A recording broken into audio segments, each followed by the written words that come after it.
vou falar do Afroqueer, né? Da Constituição, do livro, o que rolou e tal. Aí, Luazi, o Paiwan, né? O Paiwan Anderson, que é, né, o professor Anderson, ele fez o pós-fácil do Afroqueer. Aqui, ó. Que é afroquerizando as palavras a experiência, a vida. Aí tem aí o Anderson, vou botar aqui assim fica melhor, né? O Anderson Flor do Nascimento, que ele é professor doutor do Departamento de Filosofia da UNB. Ele fez o pós-fácil. E o prefácio do Afroqueer foi aqui, prefácio, né? Prefácio foi a Tatiana Nascimento, que é poeta, escritora, editora, que é doutora em tradução e que está fazendo um trabalho fantástico falando sobre a culpa branca. Ó, ela está refletindo sobre a questão... Ela lançou um livro agora que chama Leve a Sua Culpa Branca para Terapia, que ela está discutindo essas questões de como é também racismo, essa culpa que as pessoas brancas sentem pelo racismo, entende? Não sinta culpa, meu querido. Pega o seu privilégio branco e ajuda o rolê da galera preta. É isso que você tem que fazer, entendeu? Vai pra terapia e bora tocar o rolê, porque o povo preto tá precisando e tu é responsável por isso também, porque a gente tá na mesma sociedade. É mais ou menos por aí, né? Tatiana, depois, se não for isso, você me bate. Mas eu vi uma aula dela para as meninas online, né? Foi aqui em casa e eu fiquei acompanhando aqui, ouvindo. Eu falei, caralho, foda, vale muito a pena. Tipo, educando pessoas brancas, sabe? Tipo, eu achei foda. Então é isso, gente. Vamos ver aqui, então, dos 3 livros, o que vocês querem que eu leia pra gente conversar a respeito do que vai sair aqui no jogo. O que abrir aqui eu falo sobre o processo de escrita e a gente conversa a respeito. Afroqueer, página 31.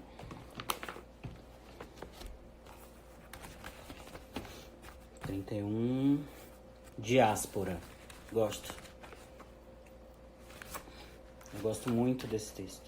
Essa edição aqui é uma edição reformulada já, né? Por isso tá com a capa nova. Tem uma outra capa se vocês acompanharem. Mas vai ser bem bacana. Poema Diáspora, página 31. Eu sou da casa de Iemanjá e a Auri me abençoou. Eu cresci com a negritude das filhas de Iemanjá nas ondas do mar que me ninou. E neste mesmo mar jogado em tempestivas tempestades de ganâncias e brancas vontades, deste lado cheguei, sem minha mãe, sem suas filhas, sem minha cor. O que me resta da negritude que se desfez no mar lavada no sal branco que tingiu a minha pele e do peito ameaçou retirar todo o amor?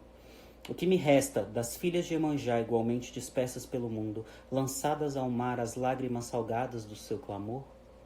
Olho esta terra, olho este mar e busco acolhimento no que parece ter se perdido, mas eu sei, nunca se perdeu. Olha este povo, essa falta de cor nada mais é que o sal tentando minar a força da minha pele que jamais enfraqueceu.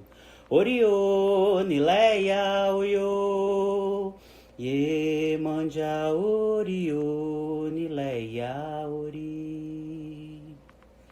Diáspora. Faz parte do poema.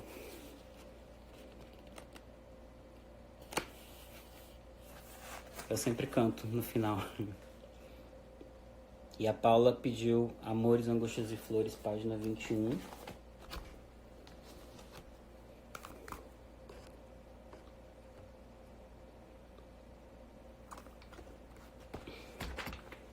Página 21. Então, Amores, Angústias e Flores. Página... Deixa eu falar um pouquinho, né, sobre o Diáspora, que eu fiz a leitura agora e tem essa cantiga. Tem muito a ver com esse processo de... Eu gosto da diáspora, eu falo da diáspora. Eu gosto de falar isso e é por isso que eu tô falando isso em cima do poema Diáspora. Eu sou latino-americano, eu sou afro-brasileiro. Eu estou com os 2 pés fincados na América Latina, nas questões políticas da América Latina e brasileiras. Então, por isso esse poema Diáspora. Eu vim de lá. Minha memória, meu coração e minha espiritualidade estão lá pela minha ancestralidade. Eu vim de lá pela minha ancestralidade, é isso que eu quero dizer. eu estou no Brasil e eu tenho uma ancestralidade africana e eu tenho uma vivência, um respeito muito grande por aquilo que é a terra-mãe. Então eu acho que, sei lá, é olhar a ancestralidade, resgatar essa ancestralidade para pensar no afrofuturismo. E é por isso que eu escrevi Diáspora, é por isso que eu falo disso, né? O sal que me embranqueceu, que tem a ver com o processo de trazida forçada por meio da escravização. Mas esse sal não mina, ele tentou, mas ele não mina. A minha força e a força da minha cor, a força da minha pele resiste. Quer dizer, a cor da miscigenação, ela é negra, porque ela resistiu, ela não ficou branca. O Ricardo pediu para falar sobre o Bruno, né? Fazer uma leitura de alguma coisa sobre o Bruno. Bruno fazia parte do Mensageiros, um grupo de jovens da igreja, e eu conheci quando comecei a frequentar esse grupo já aos 17 anos. Ele e eu tínhamos a mesma idade, mas sua altura e magreza acima dos padrões esperados tornavam-no impossível de ser notado quando aparecia, especialmente porque não fazia o tipo que gostava de se esconder. Buscávamos no grupo discutir temas relacionados à religião, sociedade e juventude, além de assumir compromissos de atitude concreta na vida ligados à discussão do dia, ainda que fosse aparentemente difícil cumprir todos eles. Apesar de católico mais por tradição que por convicção, o fato de eu entrar em uma comunidade religiosa praticamente havia dado certo sentido à minha crença. Talvez por ter começado a ensaiar alguma relação entre fé e ação, a vivenciar valores humanos e sociais, ainda que basicamente cristãos. Havia também debates sobre sexualidade e doutrina religiosa, mas não sem choques de pensamento constantes, o arcaísmo de uns contra a contemporaneidade de outros. Mas nem sempre este ou aquele defensor do seu ponto de vista era coerente com o que dizia acreditar. Bruno, porém, sabia em que acreditava e o que queria. Paramos em um McDonald's. Ele pediu 2 milkshakes no balcão e fomos para a área externa. Perguntou o que tinha acontecido e lhe contei tudo o que estava passando até aquele momento, toda a minha confusão. Ele, muito compreensivo, disse que já tinha acontecido de não aceitar o que sentia, mas não pôde negar por muito tempo a sua realidade e decidiu gozar a vida como ela se apresentava. Disse também que a ideia de pecado ou erro era coisa própria do senso comum, que a gente ouve na igreja, nas rodinhas dos sabe-tudo. Isso não é barreira para Deus te amar, Gabriel. Acredite. Deus nunca me abandonou, mesmo namorando garotos. Por várias vezes afirmei ao longo da conversa que aquilo era um erro. Meu Deus, como podia? Não, nada daquilo estava de acordo com a vontade de Deus, mas as discussões dos mensageiros não contam, e as reflexões expostas, as experiências partilhadas, de nada serviam. Minha cabeça girava. Igreja, dogma, obediência, doutrina, fé. Você acha mesmo que algo que você não escolheu pode te privar de Deus? Continuava a falar, decidido a argumentar sob seu ponto de vista. Mas, Bruno, o problema é que não sei muito bem sobre o que escolhi ou não escolhi. Gosto de meninas e acho que de meninos também. Suspirei ao ouvir minhas próprias palavras. Bom, pelo menos um deles. Isso é algo difícil, sabe? Acho que estou me afastando de Deus a cada dia com isso, por não me considerar normal, por pensar que ele não me acharia normal, sei lá. E o que é ser normal? Por acaso é a gente nascer em uma produção em série, fechados numa caixinha com um carimbo hétero, gay, bi? A humanidade, Gabriel, não é o quadro da Santa Ceia simétrico, como a gente vê nas aulas de arte da escola, ou fixo, enfeitando a sala das famílias religiosamente hipócritas. Pelo contrário, é um mosaico de peças diferentes entre si, sem forma definida. Uma hora encaixamos uma peça, depois encaixamos o que cabe melhor de outra. Pense nisso. Poderia haver sentido no que Bruno dizia? Talvez eu realmente estivesse errado, mas pouca coisa tinha construído em minha mente sobre aquele assunto para ter qualquer conclusão. Era preciso lançar-me à vida. E desde aquela noite passei a refletir sobre o que definia a doutrina religiosa, ideologia e a vida de fato. Acho que Deus me respondia. Esse é um dos diálogos mais legais, que é logo dos primeiros, entre o Bruno e o Gabriel, por causa de um fato que acontece. E o Bruno é esse, né? O Bruno é esse que chega e acolhe e fala e diz, olha, somos mosaico, exatamente. Esse é o Bruno é esse. O Bruno ele tá lá na frente, entendeu? Ele tá lá na frente. O Bruno é esse personagem. Ele tá lá na frente. E ele não tá nem aí. Ele vai continuar onde ele tá porque ele quer ficar ali. Porque ele não perdeu a fé dele por causa do que os outros acham ou pensam que Deus vai fazer e vai achar. Ele vai continuar lá e pronto, ele é esse. Entendeu? Eu acho que essa postura, assim, talvez para um garoto de 17 anos na época, eu já comentei sobre isso antes, falando sobre como foi a nossa educação e por que com 17 anos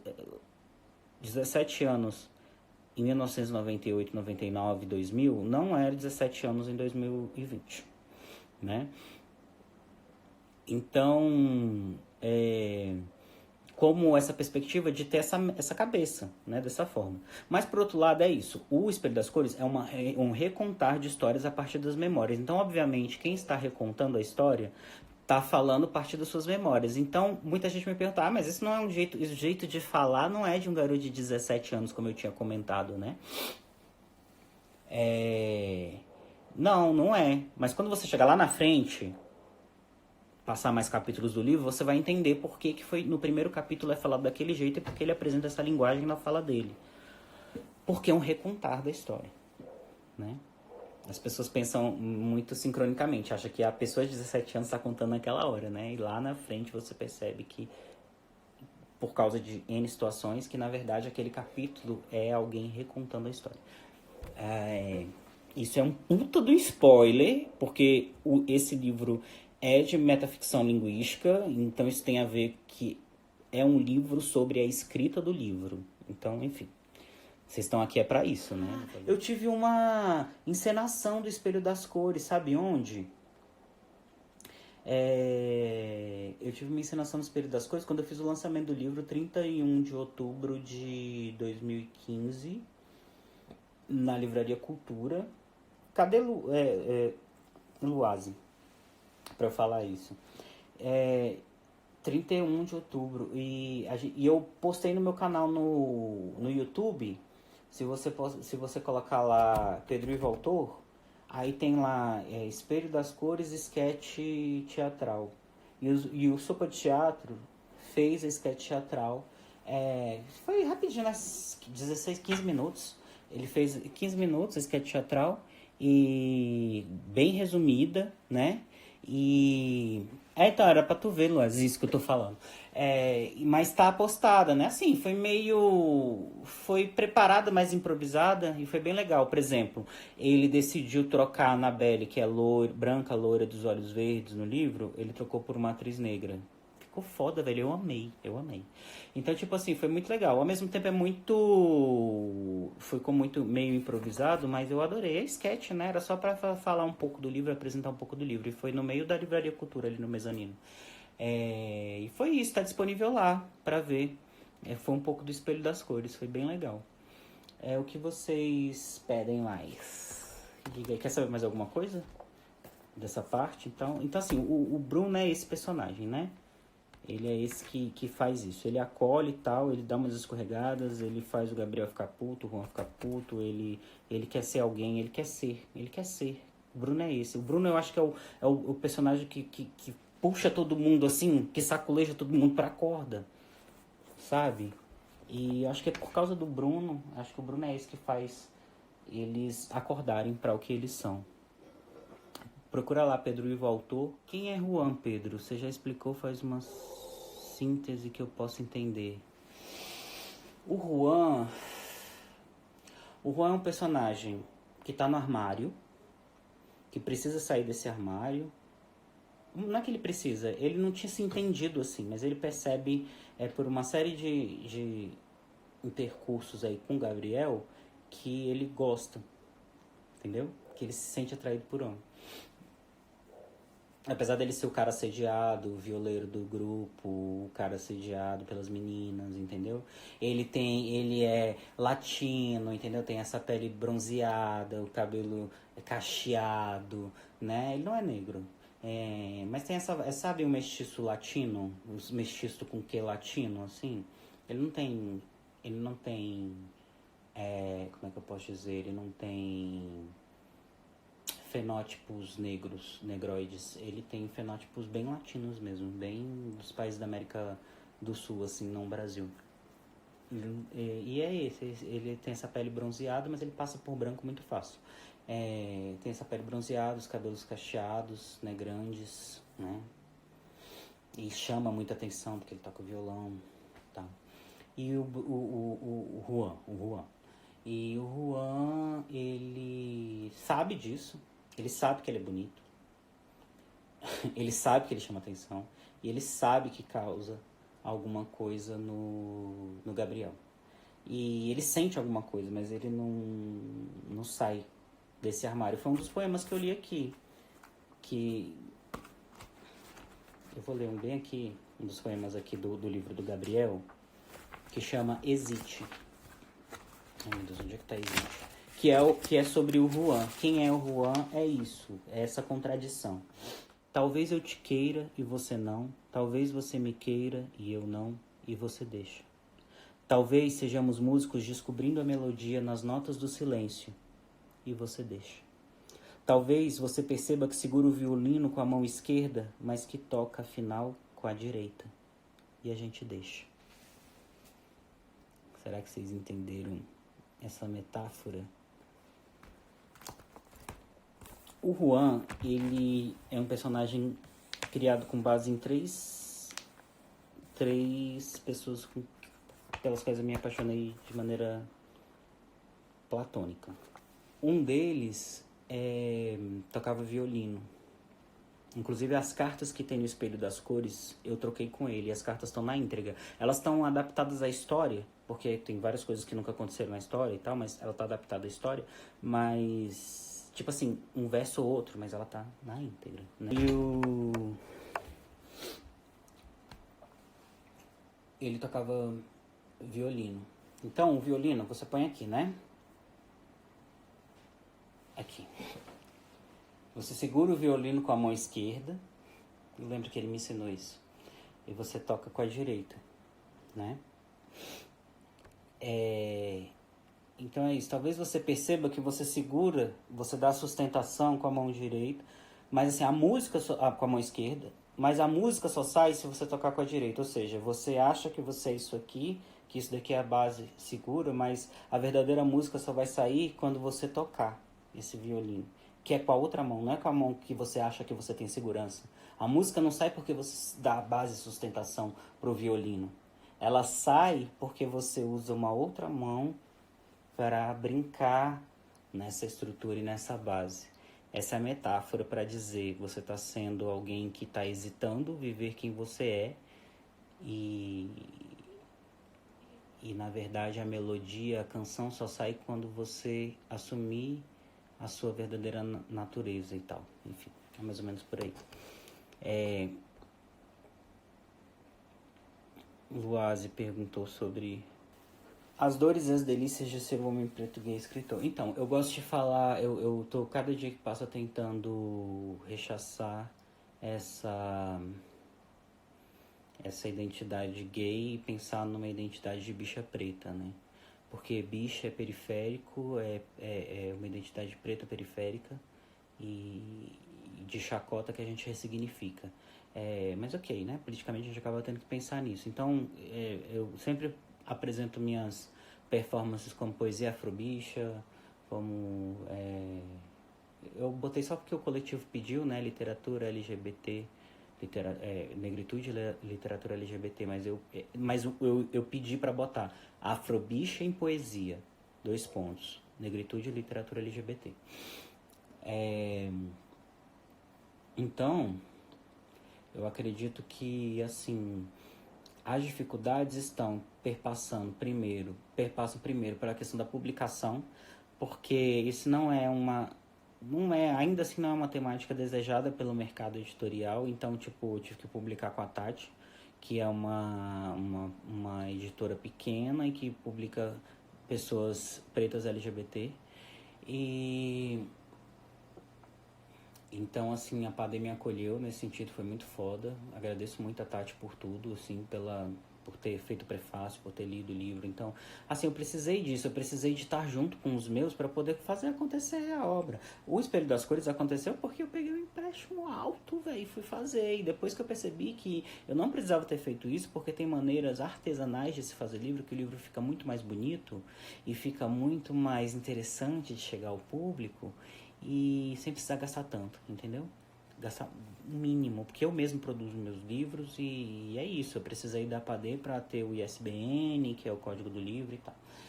E ter esse respaldo de estar por uma editora de pessoas pretas e tal. Então, assim, eu fiquei feliz por isso. Então, a questão é, levar essa temática nem sempre é interessante, às vezes por conta da força que o movimento fez, do movimento negro fez ter na questão da representatividade, se tenha mais desejo por essa temática, mas eu acho que é muito uma temática de nicho e sazonal. Acontece aqui e agora beleza, não, vamos voltar para a literatura canônica, que é o que vende, né? Que é pra gente branca.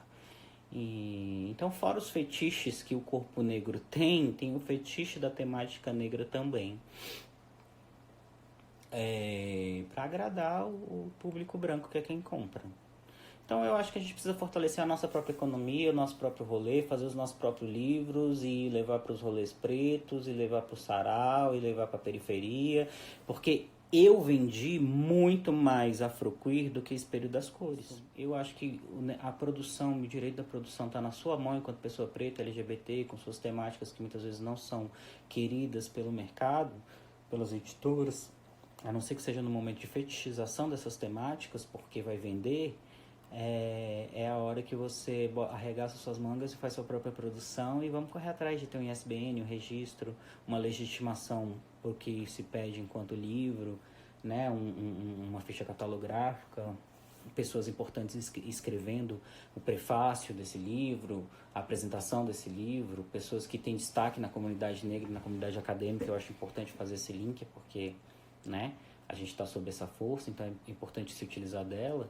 E é isso que foi, né? Ser escritor e ser preto LGBT foi isso, levar essas temáticas e pensar que algumas vezes eu vou ser fetichizado, a minha literatura vai ser fetichizada nessa temática, mas que eu tenho que me utilizar disso para eu fazer ela aparecer, senão ela nunca vai aparecer. Isso. Bom, alternativo, Afroqueer, página 73. Ainda bem que tem a página 73, né? Senão ia ficar, vamos ver. 73. Fênix. Não fugi da tentativa. Não regressei ao status de um passado que o medo do futuro me traria. Ignorei avisos, chances, amigos. Disse sim ao que insistia, disse não à covardia, mas falsos indícios também trazem apegos inúteis, vícios sujos que lambem notas mortas do dinheiro que nunca teria. Me vi no tronco, oco, com braços amarrados em teu corpo, osso, fogo, paixão que me consumia, e na pele carbonizada evaporou a última lágrima. Virei pó, virei dó, virei cinza, de onde as asas indomadas espalharam ventania, alçando voo para longe do teu coração. Fênix. Tem a ver com umas questões que a gente já chegou a falar aqui, principalmente por causa do poema Chuchu Deu na Cerca, né? De uma questão de ser trocado por uma pessoa branca, de estar no relacionamento e tal, e aí tem falando isso, eu me vi no troco oco, abraçado, amarrado em teus braços, né, com braços amarrados em teu corpo, a sua paixão consumiu a minha pele carbonizada. Então isso tem a ver com, eu tô falando de negritude, eu tô falando também de uma questão de classe, porque falsos indícios também trazem apegos inúteis, vícios sujos que lambem notas mortas do dinheiro que nunca teria, que você nunca teria. É porque eu faço de propósito, eu tiro esse você, eu, e às vezes o verbo fica dúbio, né? Pode ser eu, pode ser ele, mas nesse caso aqui é sobre ele, entende? Tipo, assim, os falsos indícios que ele me deu de relacionamento, de paixão, ou de se relacionar por uma questão afetiva, era por uma questão material. E no final das contas eu me vi consumido por essa paixão, mas eu decidi que do meu corpo carbonizado eu ia alçar voo né? E para longe do seu coração, deixando só o pó, a cinza, enfim. Ai, gente, é muito sofrimento, é muito Marília Mendonça, nossa senhora, é muito Alcione, prefiro Alcione, é muito sofrimento raiz, Alcione. Mas é de empoderamento, entende? O livro, por mais que, assim, o que a gente precisa entender sobre uma poesia negra, né? O que é poesia negra? É uma poesia que vai falar de negritude, é uma poesia que vai falar de escravidão, é uma poesia que vai denunciar a dor, o lamento, que vai falar do branco, que vai... Isso não é isso que caracteriza a poesia negra. A poesia negra é uma pessoa negra que escreve poesia. Isso é poesia negra. Acabou. É isso. Eu posso escrever sobre as flores da blusa, entende? Que me remetem a, sei lá, símbolos como um amor próspero, florido, numa tristeza azul como o fundo dessa blusa. Ai, gente, vamos fazer poesia. Olha que loucura, eu tô olhando minha blusa aqui, tô pensando nos símbolos. E eu tô fazendo isso sobre uma reflexão, uma perspectiva negra a partir do meu olhar negro para a sociedade, entende? Pro que eu tô vendo, pro que eu tô sentindo, pro que eu tô analisando. A minha lente, a lente que eu coloco é o que oh meu Deus, como é que é o nome da mulher? A Toni Morrison fala numa entrevista em 1998, que é uma grande escritora norte-americana, estadunidense, eu tenho que aprender a falar isso. É uma grande escritora estadunidense, afro-caribenha, estadunidense, enfim, a nacionalidade dela. E ela diz o seguinte: nós precisamos aprender a tirar a lente branca para enxergar o mundo e colocar a nossa lente a partir de uma perspectiva não europeia, não colonizada, de uma perspectiva que eu olho as coisas a partir do meu ponto de vista racial, cultural, de uma cultura que foi subjugada, mas que é extremamente forte, que é extremamente perfeita, que no sentido de rica, de poderosa, de incrível, enfim, o mundo olhado a partir dessa lente é um outro mundo. É um mundo que te traz reflexões bonitas para a vida, para os elementos, né? Para minha blusa, você tá entendendo? Olha a Carolina Maria de Jesus, né?